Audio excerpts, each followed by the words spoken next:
Tiba-tiba tempat itu sebetulnya bukan makom, tapi bangunan yang paling indah.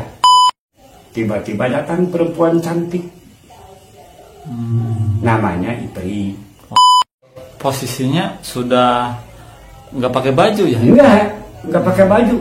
Bahkan saya juga ditelanjangin sama dia sendiri. Cuma ya bagaimana lah kalau umpamanya suami dengan istri lah begitulah. Ya, ya.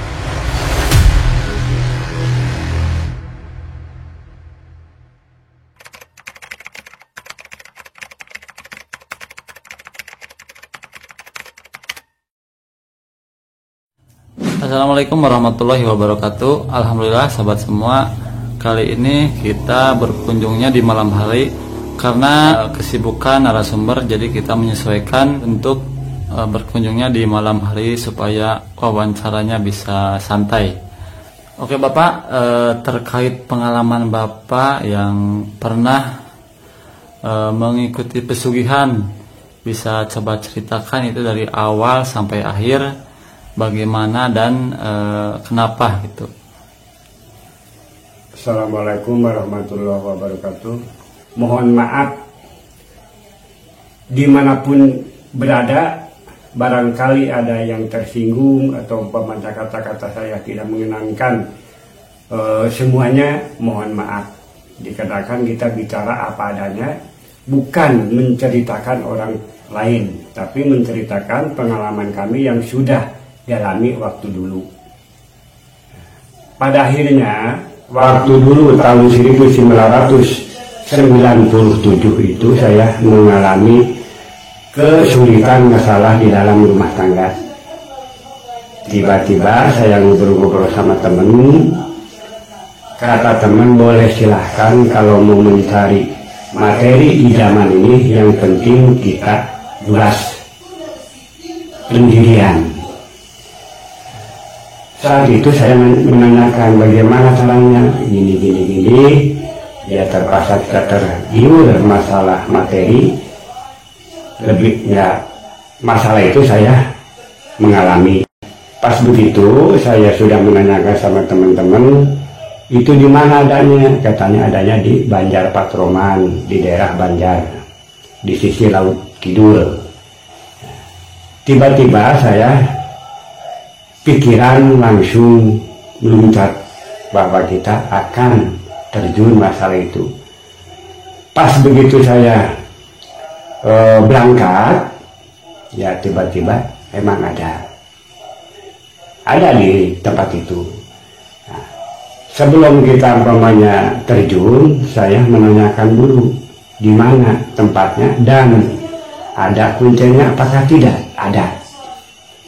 Nah, sebelum kita berangkat, sebetulnya tidak musyawarah dulu di dalam keluarga. Dengan kenyataan, kemanapun juga, kalau istilah sudah masuk berumah tangga itu harus musyawarah dengan keluarga. Barangkali saya mah cuma hanya berangkat saja. Oh, jadi walaupun itu tujuannya tadi yang disebutkan, berarti tetap mesti musyawarah dulu ya Pak? Nah, ternyata saya datang ke Kuncen, pas di rumah Kuncen dipraktekan dulu. Nah ini gini, bilang saya oke lah. Ya saya tergiur masalah itu, mau lah. Nah sudah dicoba di rumah Kuncen, kita siap berangkat ke makom di tempat itu. Caranya gini, bilang Kuncen siap apakah tidak? Saya sudah siap. Itu sebetulnya makom, bukan perumahan, bukan kota, bukan perjalanan bagus. Nah, Pas begitu saya udah di tempat makom, kuncen sudah nitipkan sama yang ada di situ. Kuncennya itu berangkat entah kemana, saya sendirian. Nah pas begitu tiba-tiba tempat itu sebetulnya bukan makom, tapi bangunan yang paling indah. Dia berubah seperti keraton. Pas begitu udah juga kayak keraton, tiba-tiba datang perempuan cantik. Namanya Ipri. Oh, Ipri. Ya, Ipri. Itu perwujudannya seperti apa, Ipri? Seperti perempuan aja biasa, cuman cantiknya minta ampun. Pakaiannya porno, tapi pakaian keraton. Oh. Nah, pas begitu dia udah datang, udah menghadap dengan saya, dia nanya, kok tiba-tiba datang ke sini? Sama siapa? Saya sama bapak saya. Udah dititipin, udah. Mau apa maksud dan tujuan ke sini? Saya mau kesugihan. Silahkan, asal mau. Kemauan, keinginan kita, ya kita siap. Ada konsekuensinya berarti ya? Saya tidak mungkin datangnya ke sini kalau seandainya kita nggak siap segala sesuatunya. Tantangannya apa? Kita akan ditempuh. Dikarenakan kita kepanasan sama orang-orang yang kaya, saya tergiur masalah materi di zaman sekarang. Apa tantangannya? Kamu harus tidur sama saya, langsung menikah. Oke, saya bilang gitu. Nah pas begitu dia udah siap, udah muncul istilah sunatama ngebaikin tangan, dia ngajak tidur. Kita tidur biasa. Dia mau bersetubuh dengan sayanya nggak mau. Entah bagaimana tuh, tiba-tiba saya nggak mau. Padahal kalau istilah lihat kecantikan, tidak ada di Desa Kelapa II Kecamatan pun juga seperti itu cantiknya. Berarti itu posisinya sudah nggak pakai baju ya? Nggak pakai baju. Bahkan saya juga ditelanjangin sama dia sendiri. Cuman ya bagaimana lah kalau umpamanya suami dengan istri lah begitulah. Ya. Itu nggak usah dikatakan masalah itu ini. Pas dia umpamanya mau bersetubuh dengan saya pikiran berubah. Kok kenapa sekarang nggak mau? Kelihatan ini perempuan harus bagaimana cantiknya. Nah, bilang dia, kok kenapa nggak mau? Marah berarti ya? Marah dia sebetulnya. Bilang saya nanti dulu, jangan sekarang. Nanti ada waktu. Kapan waktu yang bagus? Dikarenakan sekarang saya belum siap kalau bermain bersetubuh dengan kamu. Tapi kita mau. Ya kalau mau ya silahkan, kitanya bagaimanapun juga kita siap. Ini kan kita udah telanjang bulat begini. Kok kenapa nggak mau tiba-tiba? Bilang saya nanti aja. Pas udah 2-3 kali dia umpamanya saya nggak mau, dia lempar. Udahlah pulang aja kalau begitu mah, percuma datang ke sini. Katanya mau kesugihan. Mau apa kamu? Tidak mungkin sama saya nggak dikasih. Nah kita pas begitu kita udah dilempar, kok kenapa kembali lagi semula? Makom. Jadi rumah sekaligus nggak ada berarti? Nggak ada sama sekali. Nah itu bukan cerita bohong, tapi saya yang mengalami. Jadi kita sebelumnya bicara ini, mohon maaf. Orang-orang jangan sampai tergiur masalah materi. Dikarenakan materi itu sebetulnya udah diatur sama Tuhan Yang Maha Kuasa. Kita cuma hanya minta aja sama Tuhan Yang Kuasa. Bagaimana caranya? Ada banyak kiai, banyak orang pintar, supaya kita peka hidup untuk masa depan, untuk membawa peribadatan. Cuman waktu itu saya tergiur sama teman-teman. Dia beli mobil, beli motor, rumahnya bagus. Sama dengan saya jualannya waktu dulu di Jakarta. Kok kenapa tiba-tiba saya seperti ini? Cuma hanya hidup sederhana. Pas begitu saya mau pulang, Pak Juru Kunci datang. Bagaimana? Nggak kejadian ya? bukan nasib saya mungkin lah, milik rezeki kali ini. Entah bagaimana, kapan-kapan lagi lah bisa datang lagi kemari. Bilang saya begitu. Ya udahlah kalau udah begitu, sekarang mau pulang aja dulu. Nanti pikir-pikir dulu yang mantep, jangan sampai gagal lagi, dikarenakan masalah ongkos dan keluar mah itu kan udah pasti keluar pengorbanan. Kok kenapa tiba-tiba sekarang sampai nggak jadi? Tahulah berubah pikiran dapat. Nah saya langsung nanya sama Pak Punten, Pak Punten bagaimana caranya? Itu harus pun kita bersetubuh, harus mau. Nanti kalau kita sudah bersetubuh, kita disuruh pulang aja ke rumah. Nanti saya yang datang. Jadi dia yang apa tuh namanya? Mengirimkan uangnya mungkin. Bukan kilir. Jadi dia yang kilir sama saya. Nanti kalau sudah di rumah, siapkan kamar yang. Oh berarti kalau itu mah kalau seandainya kejadian. Kalau seandainya kejadian, kalau kita disuruh pulang. Nah, langsung kita udah pulang, di rumah harus ditempati tempat yang tidak diganggu sama orang lain. Bahkan perempuan sama anak pun juga jangan dikasih tahu masalah itu. Datangnya Selasa Jumat. Nah, nanti kalau sudah kita bersetubuh lagi seperti yang tadi, yang awal di makom, dia pamitan pulang. Nah, pas begitu dia pulang, pas begitu dilihat, uang banyak, emas banyak. Iya. Nah itu sama saya digunakan. Nanti sama dia dikasih lagi. Malam Jumat siap lagi. Persyaratannya di sini cuman hanya bangsa kopi pahit, kopi manis, air putih, rujak-rujakan, persiapannya itu. Oh, tolong kalau kita lagi bersetubuh, jangan sampai ada yang tahu, jangan pun orang lain, istri pun anak jangan sampai kasih tahu. Dikarenakan kalau kita dikasih tahu, yang di rumah mungkin lihatan orang lain lah bukan istri tapi ular. Nah, akhirnya kalau kelihatan ular, mungkin dia menjerit yang di rumah. Ada ular besar, nah, akhirnya kita yang bahaya. Nah itu sebetulnya. Jadi kalau masalah ini mungkin di waktu itu bukan rezeki saya dari perjalanan itu.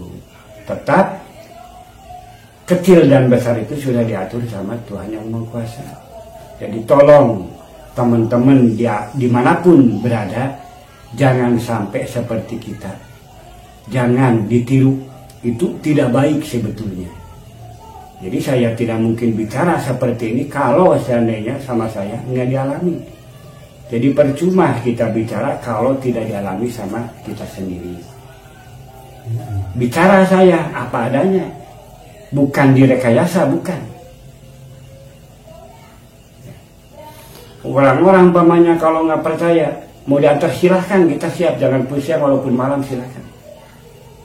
Asal kita luas diri, harus musyawarah dulu dengan keluarga, apalagi dengan istri dan anak.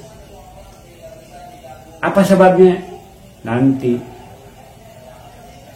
pahitnya yang dijaga itu sebetulnya. Jadi walaupun perjalanan ini, tapi kita kalau pamannya kita belum sampai milik dari itu, tetap tidak mungkin berhasil. Nah makanya itu sama teman-teman semua, satu kali lagi, tolong jangan tergiur masalah materi. Mati tidak mungkin dibawa. Tetap amal perbuatan kita yang dibawa. Yang bagusnya, yang jeleknya itu dibawa. Tak mungkin harta dibawa. Banyak mobil, banyak motor, banyak kambing, banyak kerbau, tidak mungkin dibawa ke kuburan. Tetap yang dibawa itu amal perbuatan kita. Jadi mohon maaf sebesar-besarnya kalau seandainya ada yang mendengar bicara kami, jangan ditiru seperti kita. Itu tidak baik sebetulnya. Jadi minta saja sama Tuhan Yang Kuasa, kita ibadah yang sebenar-benarnya. Insya Allah Tuhan Yang Maha Kuasa itu mengabulkan, asal kita jangan bosan mintanya. Seperti kita minta sama orang tua, 1 kali mah kita minta tidak mungkin dikasih, 2 kali untuk apa? Yang ketiga kali, kalau nggak ada uang, apa yang harus dijual untuk menyumpani anak kita sendiri? Nah, ketiga kalinya boleh silahkan. Kalau tidak ada uang, jual kalau betul untuk keperluan kamu. Nah, itu sama dengan minta sama Allah. Tidak mungkin 1 kali dikasih, 2 kali dikasih, tapi kita harus sering melakoninya. As-sholatu imaduddin, sholat yang agama. Jangan sampai ditinggal sholat kalau kita sehat, kalau kita ada waktu, nyempatkan waktu, jangan sampai waktu dibuang-buang. Dikarenakan masalah sholat itu tidak lama, paling lambat 3-4 menit. Tapi saya cuma hanya bisa bicara, belum bisa semaksimal mungkin disampai itu. Ini juga cuma hanya obrolan, barangkali ada manfaatnya obrolan kami, ya cuman segitu aja dulu. Jadi mohon maaf 1 kali lagi kalau seandainya ada teman-teman atau siapapun yang seperti kita, jangan sampai ditiru, dikarenakan tidak baik sebetulnya. Kita juga bicara itu waktu dulu, tapi sekarang kita sedikit demi sedikit sudah berubah. Dikarenakan manusia itu tidak mungkin berubah sekaligus, tapi sedikit-sedikit.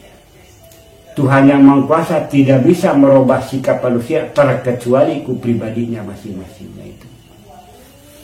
Begini Pak, yang saya penasaran, mungkin sebelum tadi ada ritual sama jin iblis itu ya, mungkin sama kuncinya kan, sama juru kuncinya mungkin dikasih tahu. Biasanya kalau pesugihan itu kan suka ada konsekuensinya, ada tumbal atau misalkan nantinya seperti apa, itu diterangin nggak? Itu tidak ada masalah itu mah, tidak ada tumbal, tidak ada umpamanya menjelaki orang lain. Kalau jin iblis itu nggak ada, ditangani sendiri. Apalagi sama umpamanya orang lain, keluarga pun juga tidak. Cuman kan yang saya penasaran begini, itu kan kalau tadi diterangkan kalau misalnya kejadian kan berarti setiap malam Selasa sama malam Jumat itu kan bersetubuh ya. Yeah. Berarti setiap habis bersetubuh ada uang. Yeah. Nah, apakah kan mungkin yang namanya itu pasti punya anak tuh. Nah, itu kedepannya seperti apa gitu? Nanti kalau kita umpamanya kejadian, nah biasa kan kalau umpamanya manusia itu kan 9 bulan ya. Iya. Nah, dia bicara, ini saya katanya lagi mengandung anak dari kamu, udah 9 bulan.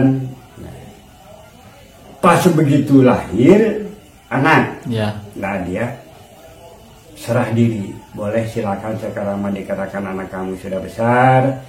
Saya katanya ada yang melamar lagi, mau nikah sama orang lain lagi.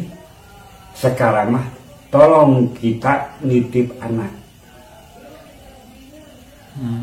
Bilang ibunya, dikarenakan begini, kalau kita umpamanya muda laki-laki berarti pasti punya anak istri.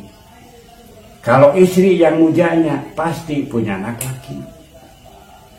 Nah makanya itu kalau kita umpamanya udah sukses, udah kita muncul, dilihat sama orang lain, segala sesuatu enggak kekurangan, ya kaya lah singkat kesunak mah gitu, orang kaya. Nah nanti kalau udah lahir diserahkan anak itu sama kita, bilang saja kalau udah begitu mau udah nasib saya, mungkin anak mau dirawat sekuat mungkin, dia berarti sudah lepas dari kita. Itu nikah lagi sama orang lain mungkin. Ya, ada lagi yang melamar, begitu lagi. Nah, nanti kita umpamanya ini umur kita 10 tahun dibagi 2. 5 tahun di alam manusia, 5 tahun di alam dia. Nanti kalau udah pas 10 tahun baru kita meninggal asli. Nah ini kalau harta umpamanya ditinggal sama saya, kalau ada yang melangsungkan berarti terus kayaknya. Kalau tidak ada yang melangsungkan, ya udah cuma hanya itu saja. Habis lagi harta saya. Kalau kita udah meninggal, itu yang kealami sama saya bicara dengan Pak Kuncen. Berarti kalau misal berarti kan misalkan anaknya sudah gede dan itu perempuan.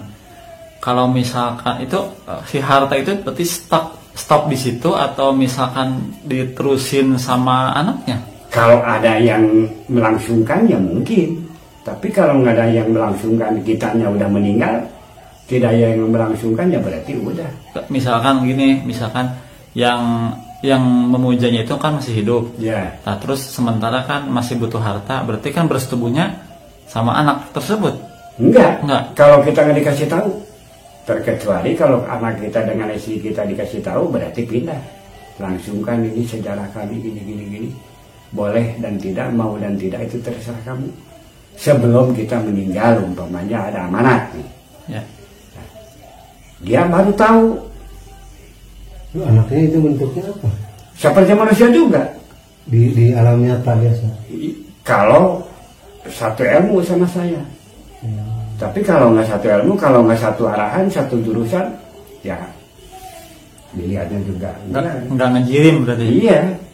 Ya makanya itu kalau umpamanya kita sukses, minta tempat kamber yang strategis, jangan sampai terganggu sama orang lain. Jangan pun orang lain, istri pun di rumah sama anak jangan dikasih tahu. Kita bilang aja sama istri, ini kamar ini jangan diganggu. Kalau kita malam Jumat kita mau menjasmedi, mau dikir, itu alasannya itu. Nah penasaran istri, dilihat, penasaran kok kenapa sabar malam Jumat pemanya dia melarang masuk ke kamar. Apa ada apa di kamar itu? Nah dia penasaran, tiba-tiba kok suami saya bukan sama istri, kok sama ular. Nah dia menjadi. Nah itu bahaya. Berarti kelihatan ular mah mesti disiapkan tempat khusus. Iya, khusus itu. Jangan terganggu sama orang lain. Jangan pun sama orang lain, sama istri dengan anak pun juga jangan. Nah itu pengalaman kami waktu dulu tahun 1997 yang dialami. Ya kalau kita kejadian mah mungkin kita kalau belum mati juga mungkin sekarang masih kaya. Tapi alhamdulillah berarti Tuhan itu tidak menghendaki sama saya. Ya alhamdulillah sampai saat ini walaupun kita hidup secara enak dimakan, enak nggak ada perjanjian. Tenang berarti ya. Tenang berarti walaupun milik sedikit itu sudah diatur sama Tuhan yang Maha Kuasa. Kita enak dimakannya, tidak ada perjanjian ke siapapun. Kalau masalah utang, aja utang, manusia namanya. Nah itu sebetulnya. Jadi pengalaman kami yang sudah dialami dan sudah dilakoni itu. Perjalanan kami waktu dulu. Jadi mohon maaf kalau yang mendengarkan masalah suara kami, jangan sampai ditiru kelakuan saya yang jeleknya. Kalau ada hikmahnya bicara dengan saya, ya silahkan. Kalau tidak ada hikmah, ya itu mah cek sudah tamah buangin lah. Mohon maaf sekali lagi, pengalaman saya di waktu itu cuma sampai di sini. Apabila kata-kata kita yang tidak mengenangkan atau ada kesalahan, mohon maaf lahir dan batin. Terima kasih Bapak telah bersedia memberikan waktunya. Mohon maaf.